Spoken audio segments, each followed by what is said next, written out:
Hello everyone. I want to show you how to hook up the trailer on the Chevrolet Silverado.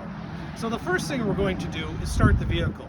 There's two ways to start it. You can go in and turn the key, or you can do like I do, especially on those cold days, and start it remotely. Just simply press the lock button twice and press the start button. And voila, you'll get 15 minutes of runtime. When you're ready to go, oh, and by the way, I like to warm it up at least 5 minutes. As it gets colder, I warm it up even longer. Unlock it. Turn the key to the on position and let the vehicle warm up. As long as we're here, I'll pull the mirrors out. Left mirror. And the right mirror. All right, now we'll go hook up the trailer. Here we are, back end vehicle. First thing we do is install the receiver sleeve. Then, using our knees to lift, because it's heavy, we install the trailer hitch. Notice there are two holes. We're going to go in so the second hole lines up with the receiver. And we can tell because we're almost to the white label here. The trailer hitch pin, which is very important, that slides through like that. And then I've got a cotter key that will slip in like so. Notice I'm going to leave the cotter key kind of vertical, and I'll show you why in just a minute. Now we're ready to back the vehicle up. And we've got a camera in the vehicle, so we can watch our progress as we're backing up.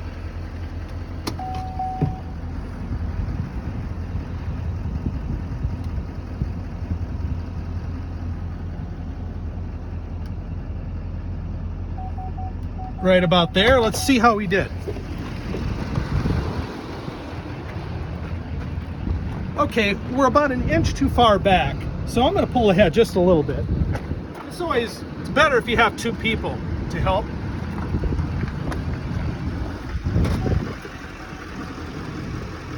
Okay, let's try that. Looks good. Now I'm going to make sure that I've got this keeper in this position back, and I've got the pin in here to keep it back. Notice I can stick my finger in this slot. If it's forward, the ball will not go into the hitch tongue, into the tongue. I'll go ahead and crank it down. Notice how that ball goes right in there. Now I can pull the pin, and notice how it snaps into place, and I will then reset the pin. I can now continue to raise this up, and I raise the jack all the way until it's past the bottom of the hitch. It's a good idea to raise it up as high as you can, just in case when you're backing into a driveway or a curb, you don't strike the bottom of the jack on the ground. I'll go ahead and crank that up. Okay, I'm going to go in order of importance. We've got safety chains. I usually give the safety chains a couple of twists, just shorten them up a little bit, and then I hook them onto the large eyelets here. Left, and then right. Now this might be a little short, so I'm going to go ahead and release some of it. There, that gives me a nice length. They're not going to drag on the ground, and they're not going to pull too tight when I turn.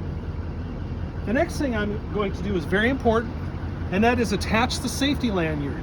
Now the lanyard is broken right now, and we're going to fix it in just a couple of minutes. But there'll be a loop of wire.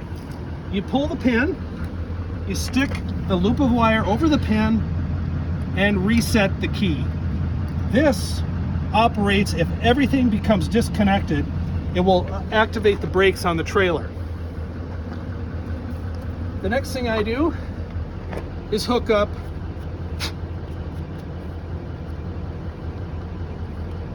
the switch, the connector, the electric part. This is the adapter. So you need the adapter, and then you've got the pigtail. I open the door, I blow out any debris in there, make sure the pins are clean, make sure the pins on this side are clean, and then I simply insert the adapter in, and it's magnetic, so it stays in place by a magnet. Then, again, I clean this out, make sure that's clean, open this door, push the connector into place, and then there's a little latch here. You see that latch? It goes behind the connector to keep it in place. Right? So we've got that. Okay, we're ready to get underway. There's a couple of things I want to show you inside. I've already shown you how the trailer brakes work.